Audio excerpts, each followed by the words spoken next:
किस राक्षस से डरकर भागे थे भगवान शिव? कहानी में क्या है जीवन का सार?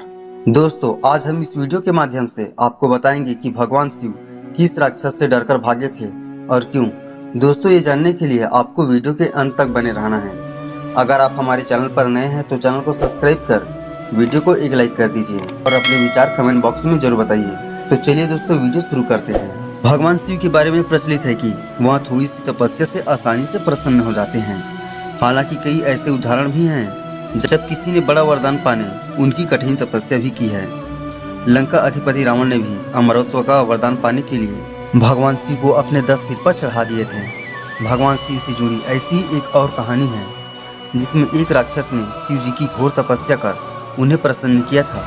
हालांकि वरदान देकर भगवान शिव खुद ही मुसीबत में फंस गए थे। बाद में भगवान विष्णु ने उन्हें इस मुसीबत से छुटकारा दिलाया था। कथा अनुसार एक बार महर्षि नारद धरती पर घूम रहे थे। रास्ते में उन्हें वृकासुर नाम का एक राक्षस मिला।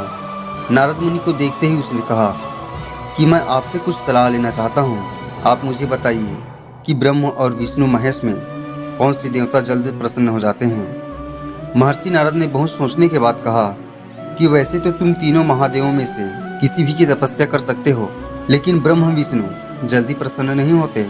उनके लिए बहुत वर्षों तक कठिन तपस्या करनी पड़ती है। ये भी हो सकता है कि तुम्हारी आयु पूरी हो जाए लेकिन तपस्या पूरी न हो। भगवान शंकर थोड़ी आराधना से ही प्रसन्न हो जाते हैं। वे अपने भक्त की इच्छा पूरी करने के लिए सोच विचार नहीं करते।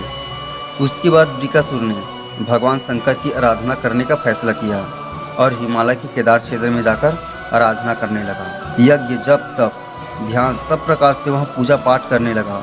कुछ दिनों के बाद उसने सोचा कि मैं शरीर और प्राण को ही भगवान शिव को अर्पित कर दूंगा। ऐसा सोचकर वह अपने शरीर का मांस काट काट कर यज्ञ कुंड में डालने लगा। लेकिन भगवान शिव प्रसन्न नहीं हुए। परेशान होकर एक दिन उसने अपना शीश काटकर भगवान शिव को अर्पित करने का फैसला किया। स्नान ध्यान कर जैसे ही उसने खड्ग उठाकर अपना शीश काटना चाहा कि भगवान शंकर प्रकट होकर बोले, बस कर वत्स, तुम्हारी तपस्या पूरी हुई, मैं तुम पर प्रसन्न हूँ, वर मांगो। वृकासुर हाथ जोड़कर भगवान शिव से बोला, आप मुझे वर दीजिए कि मैं जिस प्राणी के सिर पर हाथ रख दूं उसकी तुरंत मृत्यु हो जाए। शिव जी वृकासुर की यह मांग सुनकर चिंता में पड़ गए, लेकिन वरदान नहीं देने पर देव मर्यादा का उल्लंघन हो रहा था। शिव जी वृकासुर से बोले कि तुम्हारी तपस्या व्यर्थ नहीं जाएगी। तुमने मुश्किल वरदान की कामना से तपस्या की, इसलिए तुम्हें तपस्या भी कठिन करनी पड़ी। जाओ, जैसा वर चाहते हो वैसा ही मिलेगा। वरदान पाते ही वृकासुर की आसुरी वृत्ति जाग गई। उसने कहा कि प्रभु, आपका यह वरदान सत्य है या नहीं, इसकी परीक्षा लेना चाहता हूँ। इसलिए पहले आपके सिर पर ही हाथ रखकर देखता हूँ कि इस वरदान में कितनी सत्यता है। भगवान शिव ने सोचा कि यह राक्षस कुछ नहीं सुनेगा। जब वृकासुर शिव जी के सिर पर हाथ रखने के लिए आगे बढ़ा तो वह वहाँ से भागने लगे। इस पर वृकासुर का क्रोध बढ़ गया। वह पीछा करते हुए चिल्लाया कि महर्षि नारद की तरह आपने भी मुझसे छल किया है। वरदान की परीक्षा से डरकर भाग क्यों रहे हो? शिव जी भूमंडल छोड़कर देवलोक तक भागते रहे और वृकासुर भी उनका पीछा करता रहा। अंत में भगवान शिव विष्णु लोक पहुँचे और विष्णु जी को अपनी परेशानी बताई। भगवान विष्णु हंसकर बोले कि कुछ भी हो, आपके वरदान की सत्यता तो सिद्ध करनी ही होगी।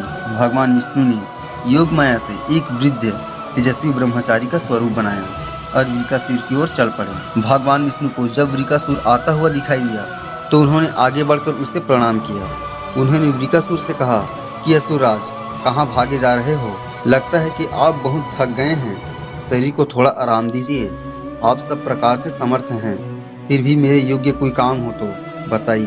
अक्सर लोग अपने मित्रों और सहायकों से ही अपने काम पूरा करा लेते हैं। एक तेजस्वी ब्रह्मचारी की बातें सुनकर वृकासुर ने शिव जी के वरदान और उसकी परीक्षा के बारे में बताई। इस पर ब्रह्मचारी हंसा और कहा कि तुम किसके वरदान की परीक्षा लेना चाहते हो? शिव जी का तो अपना कोई घर ही नहीं है। वहाँ खुद भूत प्रेतों के साथ घूमते रहते हैं। वहाँ भला किसी को क्या वर देंगे? वर देने वाले तो ब्रह्म और विष्णु ही हैं। विष्णु जी ने वृकासुर से कहा कि तुम्हें वरदान ही होना था तो ब्रह्म या विष्णु की आराधना करनी चाहिए थी। शिव जी के पीछे बेकार दौड़ रहे हो। वरदान देने वाले तो खुद इतना शक्तिशाली होता है कि उसके वरदान का असर खुद उस पर नहीं हो सकता है। उन्होंने तो तुम्हें झूठ मूठ का वरदान दिया है। तुम्हारी तपस्या बेकार चली गई। ब्रह्मचारी की बात सुनकर वृकासुर निराश हुआ उसका मनोबल टूट गया। वह कहने लगा कि मुझे तो देवर्षि नारद ने शिव की आराधना करने को कहा था। तब ब्रह्मचारी ने कहा, तुमने नारद मुनि पर भरोसा कर लिया? वहाँ तो ऐसे घुमक्कड़ साधु हैं जो सभी को उल्टी सलाह ही देते हैं। अगर तुम्हें मेरी बात पर भरोसा नहीं हो तो अपने सिर पर हाथ रखकर देख लो कि कैसे शिव ने तुम्हें झूठा वर देकर बहकाया है। वृकासुर का मनोबल पूरी तरह से टूट चुका था। उसे ब्रह्मचारी की बात पर भरोसा हो गया कि शिव जी ने भी उसके साथ छल कर झूठा वरदान दिया है। उसका विवेक नष्ट हो गया। उसने वरदान की सत्यता का परीक्षण करने के लिए अपना हाथ ही अपना सिर पर रख दिया। सिर पर हाथ रखते ही भयंकर अग्निपुंज प्रकट हुआ और वृकासुर उसमें भस्म हो गया।